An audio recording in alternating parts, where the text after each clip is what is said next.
Me llamo Rachel Chen, y nunca tuve la intención de convertirme en la denunciante que derribó a una de las empresas tecnológicas más prestigiosas de Silicon Valley. Pero cuando tu propio padre es el director ejecutivo detrás de un fraude masivo, a veces la vida te obliga a actuar. Crecí en los suburbios acomodados de Palo Alto, California, donde el éxito no solo era esperado, sino exigido. Mi padre, James Chen, había convertido Quantum Dynamics de una startup en un garaje en un imperio de $50,000 millones, especializado en tecnología de computación cuántica, para el mundo exterior. Éramos la historia perfecta de éxito asiático-estadounidense, padres inmigrantes, que lograron el sueño americano a través del trabajo duro y la innovación brillante. Pero la perfección, como aprendí, a menudo oculta los defectos más profundos. Tenía 26 años cuando noté las primeras irregularidades. Como la recién nombrada directora de operaciones financieras en Quantum Dynamics, tenía acceso a los datos financieros más sensibles de la empresa. Mi padre insistió en que tomara ese puesto. A pesar de mi reticencia inicial, la familia debe permanecer unida, solía decir, con ese ligero acento que se volvía más pronunciado cuando estaba emocional. ¿En quién más podemos confiar si no es en nuestra propia sangre? La ironía de esas palabras aún me persigue. Mi madre, Lisa, falleció cuando yo tenía 12 años. Dejando a mi padre a cargo de criarme solo. Tal vez por eso se volvió tan obsesivamente protector, controlando cada aspecto de mi vida bajo el pretexto del cuidado paternal. Las mejores escuelas, los amigos correctos, la carrera perfecta, todo cuidadosamente orquestado por James Chen, el maestro director de la Sinfonía del Destino de nuestra familia. Por supuesto, sobresalí en todo. Me gradué summa cum laude de Stanford con doble titulación en Ciencias de la Computación y Administración de Empresas. Obtuve mi MBA en Harvard y conseguí puestos prestigiosos en Goldman Sachs y McKinsey antes de que mi padre finalmente me convenciera de unirme al negocio familiar. Rachel, me dijo durante una de nuestras cenas semanales en su mansión modernista con vista a la bahía, es hora de que vuelvas a casa.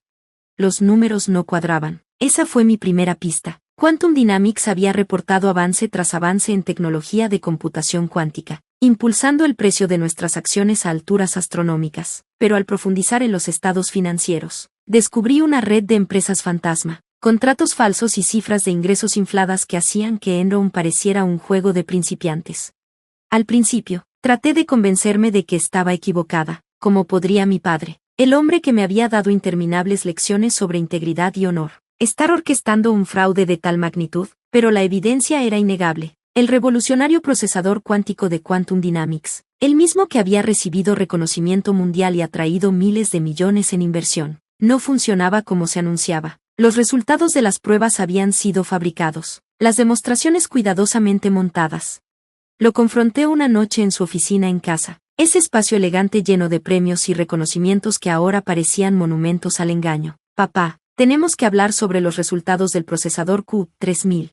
Apenas levantó la vista de su laptop. ¿Qué pasa con ellos? Son falsos. Mi voz tembló ligeramente. Las métricas de rendimiento, las pruebas de estabilidad, nada de eso es real. Finalmente, levantó la mirada para encontrarse con la mía. Esperaba ver vergüenza, tal vez incluso miedo. En cambio, vi algo más parecido a la diversión. Rachel, los negocios son más complejos de lo que enseñan en la escuela. A veces hay que acelerar un poco la verdad para alcanzar metas más grandes. ¿Acelerar la verdad? No podía creer lo que estaba escuchando. Papá, esto es fraude. Estamos mintiendo a nuestros inversionistas, a nuestros socios, a todos. Se puso de pie y caminó hacia los ventanales de piso a techo que daban a la brillante bahía de San Francisco. ¿Sabes por qué te llamé Rachel?, preguntó, cambiando de tema. Tu madre quería nombrarte Catherine, como su abuela, pero yo elegí Rachel porque en hebreo significa cordero. Quería que fueras pura, inocente. Se giró para mirarme. Pero la inocencia no construye imperios, hija. ¿Así que lo admites? Todo es una mentira. No todo. La tecnología funciona en teoría. Solo necesitamos más tiempo para perfeccionarla. Las inversiones, los contratos, nos dan ese tiempo. Sin ellos, lo perderemos todo. ¿Eso es lo que quieres? Destruir lo que he construido para ti. Sentí náuseas. Para mí, yo nunca pedí nada de esto. ¿No? Su voz adquirió un filo que nunca antes había oído. Las escuelas privadas, los tutores, las conexiones que te llevaron a Stanford. ¿De dónde crees que salió todo eso? Del trabajo duro y la innovación, repliqué. Al menos eso fue lo que siempre me dijiste. Eso también era mentira.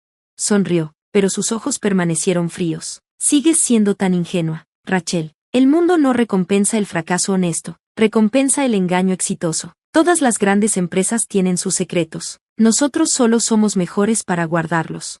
Hasta ahora, dije en voz baja. Su expresión se endureció. ¿Qué significa eso? Significa que no puedo seguir siendo parte de esto. Necesitamos decir la verdad, hacer una divulgación completa. Absolutamente no, me interrumpió con un gesto tajante. No hará. Tú elegiste la verdad sobre la familia. Espero que te mantenga caliente por las noches. Ya no eres mi hija. Debería haber sentido alivio de que todo hubiera terminado, pero en su lugar, me sentí vacía. La verdad me había costado no solo a mi padre, sino toda mi identidad. ¿Quién era yo ahora, si no la hija perfecta de James Chen? La respuesta llegó poco a poco, mientras reconstruía mi vida pieza por pieza. Fundé una consultoría especializada en ética corporativa y cumplimiento normativo, utilizando mi experiencia para ayudar a otras empresas a navegar la delgada línea entre la innovación y el engaño. Escribí un libro sobre mi historia, Rompiendo el Código del Silencio, que se convirtió en un éxito de ventas y me llevó a dar conferencias por todo el mundo. 3 años después de la condena de mi padre, recibí otra carta desde la prisión. Esta vez era más larga, más reflexiva. Me habló sobre su infancia en una zona rural de China, donde su familia vivía en la pobreza. Me contó cómo se prometió a sí mismo que nunca volvería a ser pobre, que haría lo que fuera necesario para tener éxito, como esa determinación poco a poco había corrompido su brújula moral. Construí un imperio de mentiras, escribió, y perdí lo único que realmente importaba, el respeto de mi hija. Lo siento, Rachel, no por lo que hice, sino por tratar de hacerte cómplice de ello. Fuiste más fuerte de lo que yo jamás fui. Leí la carta varias veces antes de guardarla en un cajón, incapaz de decidir cómo responder. Parte de mí quería perdonarlo, intentar reconstruir algún tipo de relación. Otra parte sabía que hay puentes que, una vez quemados, deben quedarse así. Mi historia se convirtió en un caso de estudio en cursos de ética empresarial en las mejores universidades. Los estudiantes debatían sobre la moralidad de mi decisión. ¿Hice bien en exponer a mi propio padre? ¿El silencio habría sido un pecado más perdonable que la traición? Me invitaron a dar una charla en la Escuela de Negocios de Harvard, mi alma mater, de pie en el podio, mirando esos rostros jóvenes y ansiosos. Pensé cuidadosamente en el mensaje que quería transmitir. Las decisiones más difíciles en la vida, les dije, no son entre el bien y el mal, esas, en realidad, son las fáciles. Las más difíciles son entre dos males, cuando cualquier camino que elijas exige sacrificar algo valioso. En esos momentos, debemos decidir qué valores son los que realmente atesoramos. Una estudiante levantó la mano. ¿Se arrepiente de su decisión? Hice una pausa, considerando la pregunta. Me arrepiento de que haya sido necesaria. Me arrepiento de que mi padre me haya puesto en esa posición. Pero no me arrepiento de haber elegido la verdad sobre la lealtad cuando ambas entraron en conflicto. Hay precios que vale la pena pagar, incluso cuando te rompen el corazón. 5 años después de la condena de mi padre, me casé con David, un profesor de ética en Berkeley que inicialmente me contactó para entrevistarme para un libro sobre informantes corporativos. Tuvimos una pequeña ceremonia en el condado de Marin, solo con amigos cercanos. Mi padre, aún en prisión, no fue invitado. Ahora tenemos una hija, a quien llamamos Lisa en honor a mi madre. A veces, cuando la miro, me pregunto qué valores aprenderá a atesorar. ¿Enfrentará las mismas decisiones imposibles que yo? ¿Tendrá la fortaleza para tomarlas? He comenzado a escribirle cartas para que las abra cuando sea mayor. Le cuentan la historia de su abuelo, tanto sus logros como sus crímenes. Le explican por qué hice lo que hice y lo que me costó, pero, sobre todo, le enseñan que el amor verdadero, nunca debe exigirnos comprometer nuestra integridad. La semana pasada, recibí un aviso de que mi padre es candidato para la libertad condicional. Su abogado me contactó para preguntarme si hablaría en su favor en la audiencia. Aparentemente, ha sido un prisionero modelo, dando clases de negocios a otros reclusos y expresando un remordimiento genuino por sus acciones. Aún no he decidido qué hacer. Parte de mí quiere creer en la redención, en la posibilidad de una segunda oportunidad. Otra parte recuerda sus palabras aquella noche en su oficina: la inocencia no construye imperios. Tal vez no, pero la integridad construye algo mucho más valioso, una vida de la que puedes estar orgulloso. Mi padre construyó su imperio sobre mentiras y vio cómo se derrumbaba bajo el peso de la verdad. Yo estoy construyendo algo diferente, un legado de honestidad, incluso cuando duele, especialmente cuando duele. Algunas noches, me quedo de pie junto a la cuna de mi hija y le susurro promesas mientras duerme. Le prometo que nunca la pondré en la misma posición en la que estuve yo, Le prometo enseñarle que el amor y la verdad deben caminar de la mano, no en oposición. Sobre todo, le prometo que siempre sabrá que hacer lo correcto, aunque rara vez sea fácil, siempre vale la pena.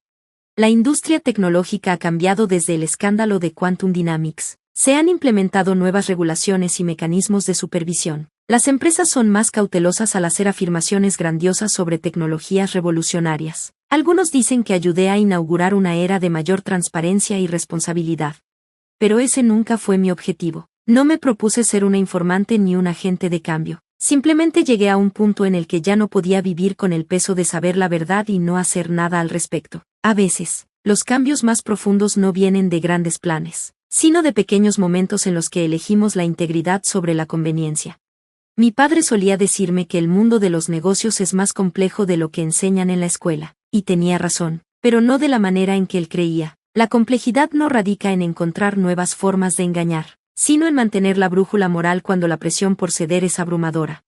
A veces todavía sueño con aquella noche en su oficina. En mis sueños, la conversación transcurre de otra manera. A veces él admite sus errores y acepta decir la verdad. A veces yo acepto sus justificaciones y me vuelvo cómplice del fraude. A veces solo nos quedamos ahí en silencio, padre e hija, viendo cómo nuestra relación se desmorona como un castillo de naipes.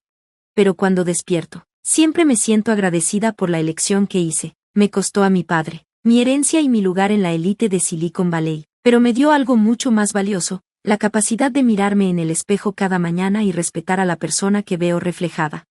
El mes pasado, me pidieron que diera el discurso de graduación en la Escuela de Negocios de Stanford. De pie en el podio, mirando a la multitud de jóvenes llenos de ambición, pensé en qué consejo podría ofrecerles. El éxito no se mide por el imperio que construyes, les dije. Se mide por la integridad que mantienes mientras lo... Las palabras de mi padre todavía resuenan en mi mente a veces. La inocencia no construye imperios. También se equivocó en eso. La verdadera innovación, la que cambia el mundo para bien, surge de un descubrimiento auténtico y de logros honestos. Los imperios que valen la pena construir son aquellos que pueden resistir el escrutinio y perdurar con el tiempo. He comenzado a dar un curso en Stanford sobre ética corporativa y protección a denunciantes. Muchos de mis estudiantes se sorprenden al saber que no me veo a mí misma como una heroína. Simplemente llegué a un punto, les digo, donde el costo del silencio se volvió mayor que el costo de hablar. La semana pasada visité el nuevo Centro de Investigación en Computación Cuántica del MIT. Allí están haciendo un trabajo legítimo, avanzando lentamente pero de manera constante hacia los avances que Quantum Dynamics falsamente aseguró haber logrado. La investigadora principal, la doctora Sara Martínez, me dijo algo que se me quedó grabado: la verdadera innovación es un caos. Está llena de fracasos y retrocesos. Cualquiera que prometa un camino sencillo hacia una tecnología revolucionaria, probablemente te esté vendiendo una mentira. No puedo ignorar la ironía. El fraude de mi padre en realidad retrasó la investigación en computación cuántica por años, desviando recursos y atención de los esfuerzos legítimos. En su intento por acelerar el progreso a través del engaño, terminó obstaculizándolo. David y yo compramos una casa en Berkeley recientemente. Es modesta en comparación con la mansión que alguna vez tuvo mi padre, pero es honesta, pagada con dinero que ganamos con trabajo legítimo. Lisa adora el jardín trasero, donde estamos cultivando un huerto. Hay algo profundo en ver crecer las cosas de manera natural, a su propio ritmo. La audiencia de libertad condicional es la próxima semana. Después de mucha reflexión, he decidido asistir, no para hablar a favor o en contra de su liberación, sino para mostrarle en quién me he convertido, una mujer que ya no necesita su aprobación ni teme su decepción. Llevaré fotos de Lisa, la nieta a la que nunca ha conocido, no como una señal de reconciliación, sino como prueba de que la vida sigue, de que nuevas historias comienzan incluso cuando las antiguas terminan. Mi libro está siendo adaptado a una película. Los productores quieren dramatizar la escena de confrontación en la oficina de mi padre, hacerla más explosiva y teatral. Les dije que la versión real ya era lo suficientemente impactante, una conversación silenciosa que cambió todo. A veces, los momentos más significativos de la vida no llegan con un estruendo, sino con la suave certeza de saber que no hay vuelta atrás. La cultura de «finge hasta que lo logres» en la industria tecnológica finalmente está enfrentando las consecuencias. Más denunciantes han salido a la luz, tal vez inspirados por mi historia, exponiendo fraudes similares en otras compañías. Cada caso refuerza lo que aprendí, que la verdad, aunque costosa, es siempre menos cara que la mentira. Ayer encontré un viejo álbum de fotos familiares. Había una foto de mi padre sosteniéndome cuando era bebé, mirándome con tanto orgullo y esperanza. Me pregunté qué pensaría esa versión más joven de él sobre cómo resultó todo. ¿Comprendería las decisiones que ambos tomamos? ¿Se daría cuenta de que, en su intento por protegerme de las dificultades del mundo, terminó creando la mayor de todas? He fundado una organización sin fines de lucro llamada Ética en la Innovación, dedicada a crear canales seguros para que los denunciantes de la industria tecnológica reporten fraudes sin destruir sus carreras. Brindamos apoyo legal, asesoría y orientación profesional. Más importante aún, estamos construyendo una comunidad de personas que eligieron la verdad sobre la lealtad, la integridad sobre el éxito. La industria tecnológica está cambiando, lenta pero seguidamente. Nuevas empresas están adoptando la transparencia, reconociendo los fracasos como parte del proceso de innovación en lugar de ocultarlo. El día de la audiencia de libertad condicional de mi padre llegó con una mañana inusualmente fresca en San Francisco, mientras me sentaba en el austero edificio gubernamental, esperando a que comenzaran los procedimientos. Pensé en todos los caminos que nos habían llevado hasta aquí. Mi padre entró a la sala con su uniforme de prisión, luciendo más pequeño de lo que recordaba. La cárcel lo había envejecido considerablemente. Su cabello era completamente gris y profundas líneas marcaban su rostro. Cuando nuestras miradas se cruzaron, vi un destello de algo que nunca antes había visto en su expresión: humildad. La Junta de Libertad Condicional le hizo las preguntas estándar sobre su rehabilitación, sus planes para el futuro, su comprensión de sus crímenes. Respondió cada una con reflexión, sin la pulida artificialidad que solía caracterizar su manera de hablar en público. Cuando le preguntaron cuál era su mayor arrepentimiento, se volvió directamente hacia mí. Mi mayor arrepentimiento, dijo con voz temblorosa, no es el dinero perdido ni los años pasados aquí, es haberle enseñado a mi hija que el éxito era más importante que la verdad, que intenté hacerla cómplice de mis crímenes, que olvidé lo que realmente importa. Cuando llegó mi turno de hablar, me levanté lentamente, consciente de todas las miradas en la sala. Mi padre me enseñó dos conjuntos de lecciones en la vida. Comencé. El primero fue sobre la ambición, el éxito y la importancia de ganar a toda costa. El segundo vino después, al ver las consecuencias de sus decisiones. Fueron lecciones más duras, pero más valiosas, sobre integridad, valentía y el verdadero significado de la familia. Hice una pausa, ordenando mis pensamientos antes de continuar. No estoy aquí para abogar a favor o en contra de la liberación de mi padre. Esa es una decisión que le corresponde a la Junta. Estoy aquí porque quiero que él sepa que, a pesar de todo lo que ha sucedido, al fin he entendido algo importante. Su mayor fracaso no fue el fraude que cometió en Quantum Dynamics, fue creer que el amor podía existir sin honestidad, que los lazos familiares podían sobrevivir sin confianza. La Junta le concedió la libertad condicional, con condiciones estrictas. Al salir de la sala de audiencias, mi padre me detuvo en el pasillo. Rachel, dijo suavemente, sé que no tengo derecho a pedirte nada, pero me gustaría conocer a mi nieta algún día, si tú me lo permites. Lo miré durante un largo momento. Ya veremos, respondí. La confianza debe reconstruirse poco a poco. Si hablas en serio sobre cambiar, sobre ser honesto, podemos empezar con pequeños pasos, pero Lisa solo conocerá la verdad sobre quién eres y lo que pasó.